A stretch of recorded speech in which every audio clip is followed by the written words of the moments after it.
알았어요. 그리고 순종을 통해서 석가의 나라를 만든 게 아니라 하나님의 나라를 만들었어요.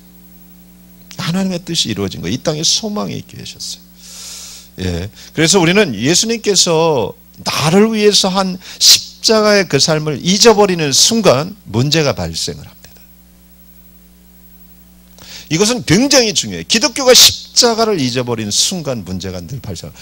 보기에는 먹기 좋은 떡이 됩니다. 늘 기독교는 뭐예요? 굉장한 영향력을 갖고 있습니다. 그게 역사예요. 하지만 십자가를 잃어버린 순간 그 자리에 뭐예요? 교황이 들어가 앉게 됐고요. 이제는 뭐예요? 교회가 들어가 앉았어요. 이 말을 이상하게 여기지 마십시오. 교회는 아주 중요한데 지금 주님의 자리에 유형의 교회가 들어가 앉았어요. 교회는 주님이 다스릴 때 교회가 되는 건데 제가 너무 지나치게 얘기했다고 생각하지 마세요. 많은 사람이 이 부분에 대해서 책을 쓰고 말하기 시작해요. 이것이 기독교를 망쳐버렸다. 지금 교회가 개독교가 되는 이유가 여기 있는 거예요. 이유는 단 하나의 십자가를 잊어버린 거예요. 십자가를 잊어버리면 이 세상을 예배하기 시작해요. 찬송은 주님께 하면서 마음은 콩밭에 나가 있어요. 근데 그것이 사람들을 불러 모아요. 엄청난 큰 미니스트리를 할 수 있어요. 하지만 하나님은 없어요. 그게 라오디게아 교회였어요. 세상의 복은 누렸어요. 똑똑한 사람을 많이 배출했어요. 하지만 하나님의 사람은 배출하지 못했어요. 그래서 하나님께서 역사를 통해서 보면 회복시킬 때마다 생각지 않은 사람들을 통해서 회복시켰어요. 그게 부흥의 역사예요. 뭐예요? 하나님이 진정하게 교회의 주인 되어야 된다는 것을 알고 십자가의 은혜 가운데 깊이 들어간 사람들이었어요.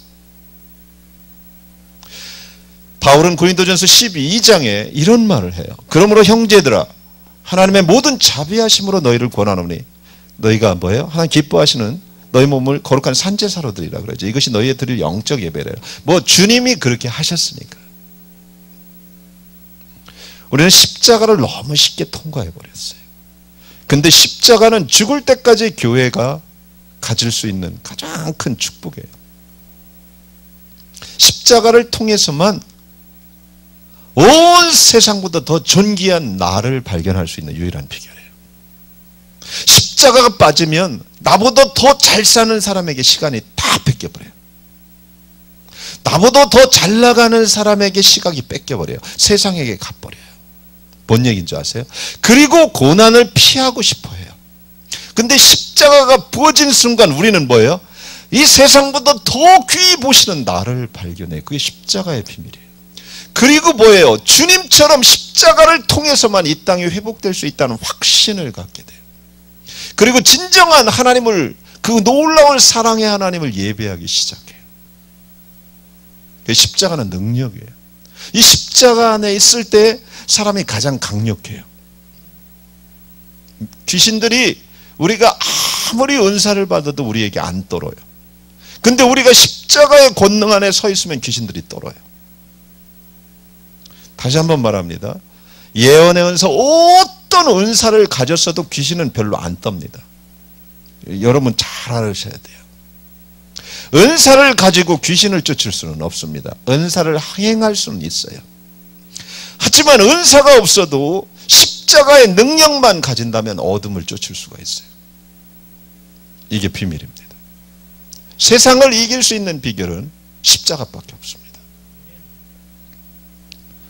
십자가는 분명한 나의 가치와 하나님이 나를 향한, 이 땅을 향한 놀라운 유일한 하나님의 플랜임을 알게 됩니다.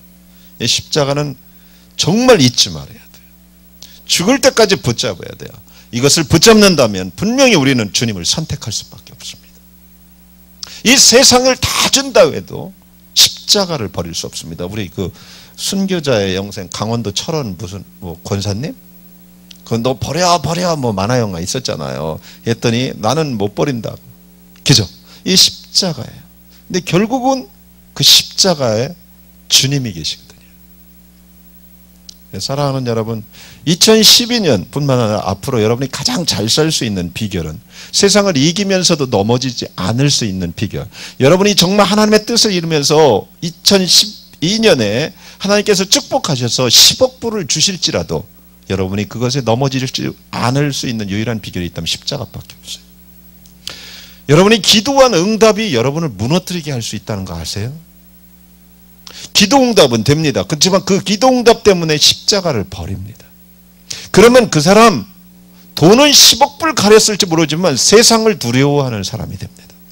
그 별 볼 일 없어요. 잊지 마시기 바랍니다. 십자가와 10억 불과 바꿀 수 있는 게 아니에요. 그렇다면 여러분이 10억 불, 1억 불 돈이 없고 있는 게 중요한 것이 아니라 이 십자가 때문에 넉넉히 이길 수 있게 됩니다. 이게 로마서 8장이에요. 그리스도의 사랑이 담긴 거거든요. 예, 하나님의 계획을 잠깐 보겠습니다. 성막은 이스라엘 광야 생활을 위해 하나님이 설계하시고 예비하신 것이에요. 이것은 영적인 신령한 음식을 상징하는 진설병을 담은 상에서 증거가 됐습니다. 이스라엘 백성들은 출애굽을 통해서 이미 어떻게 돼요? 하나님의 구속을 증거받았습니다. 우리는 뭐예요? 예수 그리스도를 통해서 하나님이 나를 구원하셨다는 것을 증거받았습니다. 하지만 이것이 다가 아니라 홍해를 통해서 하나님은 애굽은 어디를 의미해요? 성경에서 세상을 의미합니다. 세상과 완전히 구별시켜버립니다.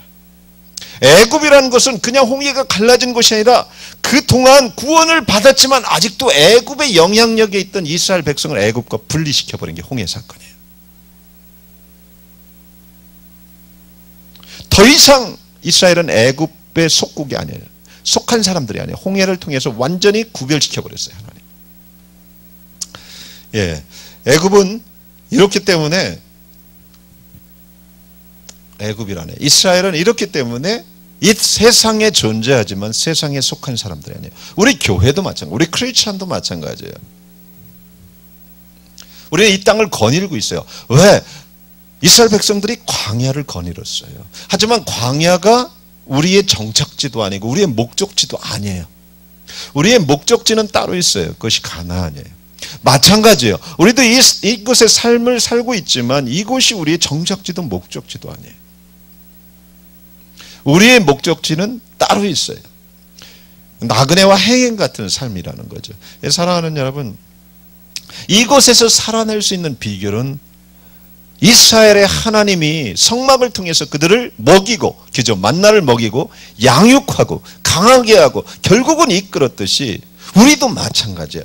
이곳에서 하나님이 우리를 아주 하나님의 목적지로 이끄는 유일한 비결은 이스라엘의 하나님이 그렇게 했던 것처럼 하나님께서 친히 우리를 말씀으로 양육하시고 먹이시고 돌보신다는 사실이에요. 여러분 잊지 마시기 바랍니다. 지금도 하나님은 그 일을 하십니다. 우리의 인생을 보십시오.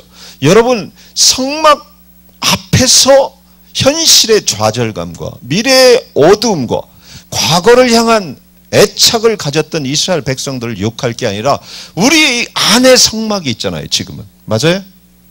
너희가 하나님의 성전인 것과 우리 안에 주님이 계신단 말이에요. 우리 안에 성소가 있고 우리 안에 지성소가 있단 말이에요. 이제. 근데 우리도 보이지 않는 것처럼 이 땅에서 현실을 보고 암담해하고 좌절하고 미래에 대해서 두려워한다면 하나님께서 우리를 통해서 계속해서 돌보시고 이끄시는 것을 계속해서 감지해야 돼요. 그리고 실제적으로 하나님이 입히시고 광야를 걸을지라도 뭐요? 헤어지지 않았다고 그러잖아요. 옷 하나 헤어지지 않아. 여러분도 마찬가지예요. 옷 떨어져서 버리는 사람 요즘에 별로 없을 거예요. 그죠? 그 정도로 우리가 안전한 돌보심 가운데 있어요. 그렇죠, 그렇죠. 고난은 좋은 겁니다. 왜요? 고난을 통해서 나의 능력의 현주소를 볼 수 있게 만들어줘요. 이런 말이 있어요. 너 자신을 알라. 그죠? 이 말이 그냥 소크라테스가 한 말인지만 알고 고난이 닥치기 전까지는 몰라요. 내 꼬라지를 알라. 또 어떤 사람 그렇게 얘기하는데 이건 좀 무서운 말이고. 근데 뭐 다 똑같은 말이에요. 이 너 자신을 알라는 말은 뭐예요? 거울 보고 알라는 그런 말이 아니라 너의 능력의 한계를 볼 수 있다면 너는 복된 사람이라는 거예요.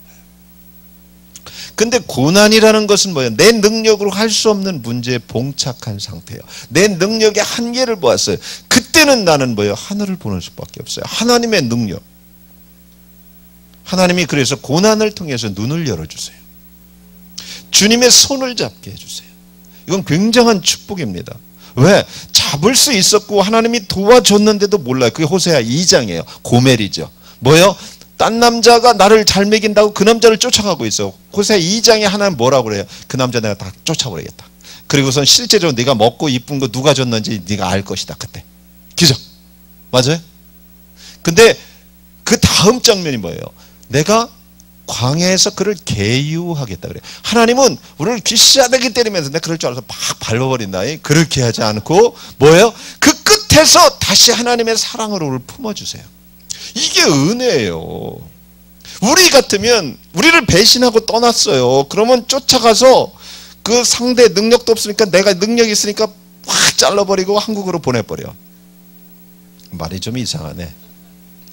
그리고 나서 그 여자를 딱 오면 무릎 꿇어.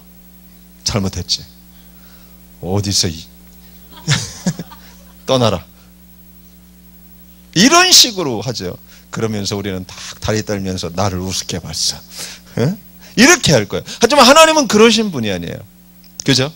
하나님 우리의 신랑이세요. 우리의 아버지세요. 그렇기 때문에 하나님은 뭐라고 해요? 신실하시다 그래요. 사랑이 끝이 없으세요. 그 하나님 우리에게 힘들게 하는 것도 다 사랑 때문에 그래요. 그렇기 때문에 하나님에게 선택받았다는 것처럼 큰 축복이 없어요. 가장 큰 축복은 기도응답이 아니라 하나님의 자녀로 내가 택함 받았다는 거예요. 이게 은혜예요. 근데 그분이 우리를 광야에서 이스라엘 백성들을 양육하고 하나님의 백성, 하나님의 가난을 취할 수 있도록 이끌어줬던 것처럼 동일하게 그 일을 하세요. 이것은 구약에서도 마찬가지였어요. 히브리서 11장 9절에 보면 믿음으로 저가 외양에 있는 거 아브라함에 대해 얘기할 때 약속하신 땅에 우거하여 동일한 약속을 유업으로 함께 받은 이삭과 야곱으로 더불어 장막에 거하였으니 이는 하나님이 경영하시고 지으실 터가 있는 성을 무슨 말이에요? 아브라함도 실은 바라본 게 있었어요. 오래전이죠.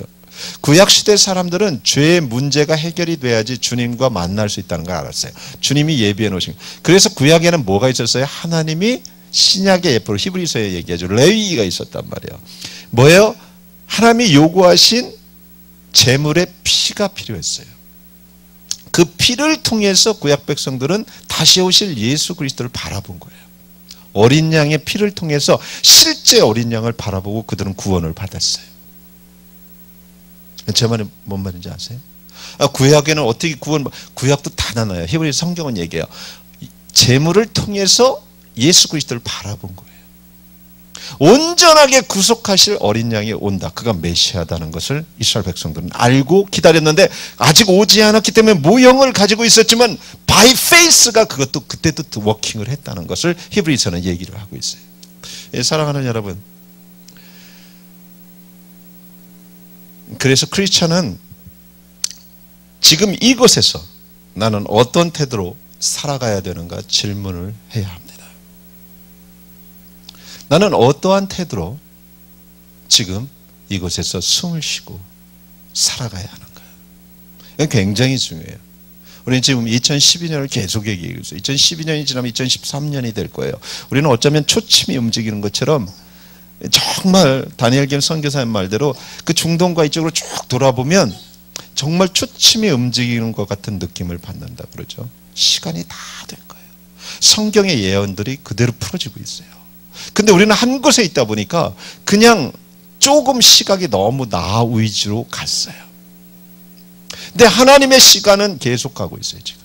그리고 하나님의 시간은 혼자 직통계시로 오는 것이 아니라 성경을 통해서 이미 다 돼 있고요. 뭐예요? 지금 역사를 통해서, 지금 상황을 통해서, 나라들을 통해서 그 일을 실제적으로 드러내고 계세요.